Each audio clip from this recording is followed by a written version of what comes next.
Cristo resucitó. Aleluya. Domingo 11 de mayo. Cuarto domingo de Pascua. Lectura del libro de los Hechos de los Apóstoles. En aquellos días, Pablo y Bernabé, desde Perge, siguieron hasta Antioquía, de Pisidia. El sábado entraron en la sinagoga y tomaron asiento. Muchos judíos y prosélitos practicantes se fueron con Pablo y Bernabé, que siguieron hablando con ellos, exhortándolos a ser fieles a la gracia de Dios. El sábado siguiente, casi toda la ciudad acudió a oír la palabra de Dios. Al ver el gentío, a los discípulos les dio mucha envidia y respondían con insultos a las palabras de Pablo. Entonces Pablo y Bernabé dijeron sin contemplaciones: teníamos que anunciarles primero a ustedes la palabra de Dios, pero como la rechazan y no se consideran dignos de la vida eterna, sepan que nos dedicamos a los gentiles. Así nos lo ha mandado el Señor. Yo te haré luz de los gentiles, para que lleves la salvación hasta el extremo de la tierra. Cuando los gentiles oyeron esto, se alegraron y alababan la palabra del Señor, y los que estaban destinados a la vida eterna creyeron. La palabra del Señor se iba difundiendo por toda la región, pero los judíos incitaron a las señoras distinguidas y devotas y a los principales de la ciudad, provocaron una persecución contra Pablo y Bernabé y los expulsaron del territorio. Ellos sacudieron el polvo de los pies como protesta contra la ciudad y se fueron a Iconio. Los discípulos quedaron llenos de alegría y de Espíritu Santo. Palabra de Dios. Somos su pueblo y ovejas de su rebaño.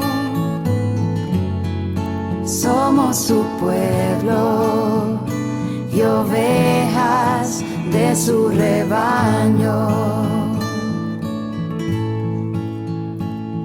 Aclama al Señor, tierra entera, sirvan al Señor con alegría, entren en su presencia con vítores.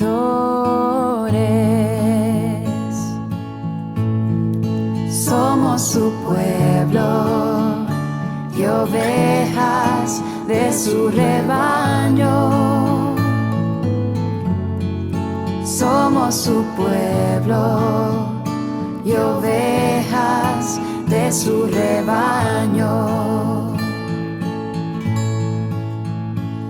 Sepan que el Señor es Dios, que Él nos hizo y somos suyos, su pueblo y ovejas de su rebaño.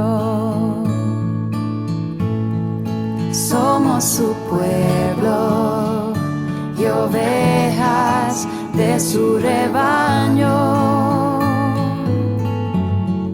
Somos su pueblo y ovejas de su rebaño. El Señor es bueno, su misericordia es eterna, su fidelidad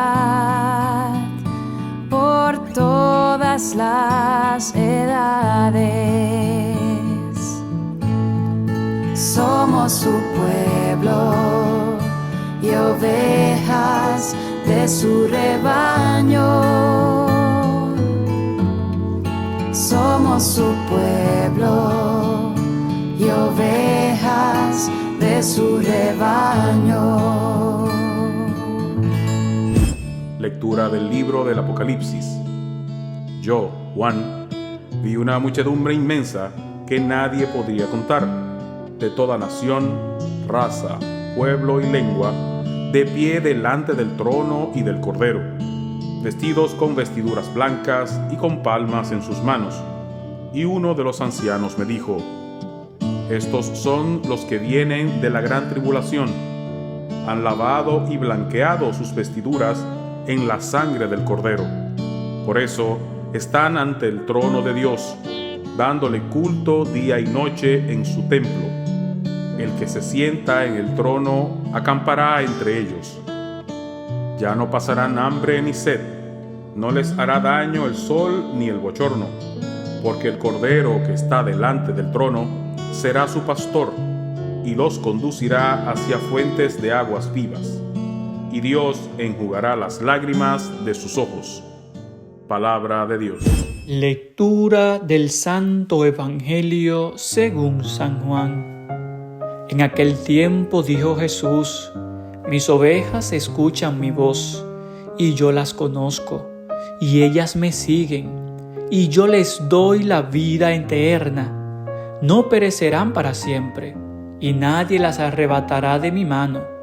Lo que mi Padre me ha dado es más que todas las cosas, y nadie puede arrebatar nada de la mano de mi Padre. Yo y el Padre somos uno. Palabra del Señor. Mis hermanos, hermanas, muchas bendiciones, mucha paz de parte de Dios. Damos gracias al Señor por esta hermosa liturgia de la palabra que nos regala en este cuarto domingo de Pascua. Y justamente este cuarto domingo de Pascua quiero que hagamos dos cosas en esta meditación. En primer lugar, quiero que toquemos un poquito el tema de nuestro nuevo sumo pontífice, el Papa León XIV. Y luego pues hagamos la reflexión de las lecturas del día de hoy. ¿Y qué vamos a hacer? En primer lugar, pues viendo que ya habíamos agradecido a Dios por el Papa Francisco, por el tiempo que el Papa Francisco estuvo con nosotros, el tiempo que Dios nos lo permitió. Y luego pues agradeciendo y poniendo en las manos de Dios a ese mismo que Dios nos había dado, pues ahora nosotros también se lo entregábamos. Y ahora pues damos gracias a Dios porque nos regala al Papa León XIV. Y así como nos ha regalado al Papa León XIV, nosotros recibimos con los brazos abiertos y lo ponemos también en sus manos, pidiendo al Señor que sea su guía. Aprovechamos para orar por Él, que sea su guía, que sea ese foco de luz que le conduzca en todos sus caminos y en todas sus decisiones. Y asimismo, pues también decimos que nosotros como parte y miembros que somos de la Iglesia, pues también ponemos todo de nuestra parte, para que así como lo ha dicho el Papa en su primer discurso, pues nosotros seamos una iglesia misionera y seamos una iglesia de paz, una iglesia que haga puentes, una iglesia que busque siempre el beneficio, especialmente de los más necesitados. Y justamente siguiendo esta línea, es que tenemos que hacer la reflexión del domingo, de este domingo. ¿Por qué? Porque fíjense que lo que Juan ve en su visión, lo que Juan ve es este grupo incalculable de personas que vienen con palmas en las manos y cantando. ¿Quiénes son estos? Los que han vivido la gran tribulación y han vencido. Aquellos que han sido capaces de superar las pruebas. ¿Y cómo se superan las pruebas de cada día? ¿Cómo se superan las dificultades de cada día? ¿Cómo podemos nosotros alcanzar ese espacio dentro de ese grupo de gente que ve Juan? Pues siguiendo lo que nos dice Jesús en el Evangelio y viendo el ejemplo también de la primera lectura. ¿Qué pasa en la primera lectura? Un grupo de judíos que no están dispuestos a escuchar la palabra de parte de Pablo y Bernabé, y por esto pues se encuentran apartados del reino de Dios. Se encuentran apartados de la comunidad que nos acompaña, que nos guía y que nos permite alcanzar pues este espacio dentro de este grupo que va a la visión divina. Y sin embargo hay otro grupo que decide escuchar, que decide prestar atención a la palabra, y escuchando estas palabras entonces se despierta su fe y creyendo empiezan a vivir conforme a la voluntad de Dios. Y con esto se logra entonces esa palma, se logra ese espacio dentro de esta gran cantidad de personas que va a la presencia de Dios. Por eso tenemos que prestar mucha atención a lo que nos dice Jesús en el Evangelio. Mis ovejas escuchan mi voz. El llamado a escuchar. Tenemos que aprender a escuchar la palabra y la voluntad de Dios en cada situación de nuestras vidas. No podemos estar siempre buscando que Dios escuche nuestra voz. Tenemos que buscar más bien nosotros escuchar la voz de Dios, porque nada de lo que se le ha dado a Él, nada de lo que se ha dado en manos de Jesús, lo que el Padre ha puesto en manos de Jesús, pues se le será arrebatado. Nada. Y si nosotros nos hemos dejado que el Padre nos ponga en las manos de Jesús, no seremos arrebatados de ahí. Por ende, confiemos, hermanos, hermanas, confiemos, escuchemos la voz de Dios y dejemos que sea Dios que actúe a través de nosotros. Que sea Él que nos guíe en cada decisión de nuestras vidas. Que sea Él en este momento entonces que nos dé su Espíritu Santo, para que aprendamos a abrir los oídos a sus palabras y podamos ser fieles a esa palabra que viene de Él. Que así sea. Mis queridos hermanos, hermanas, el Señor esté con ustedes y la bendición de Dios Todopoderoso, Padre, Hijo y Espíritu Santo, descienda sobre ustedes, sobre toda su familia y les acompañe siempre. La tierra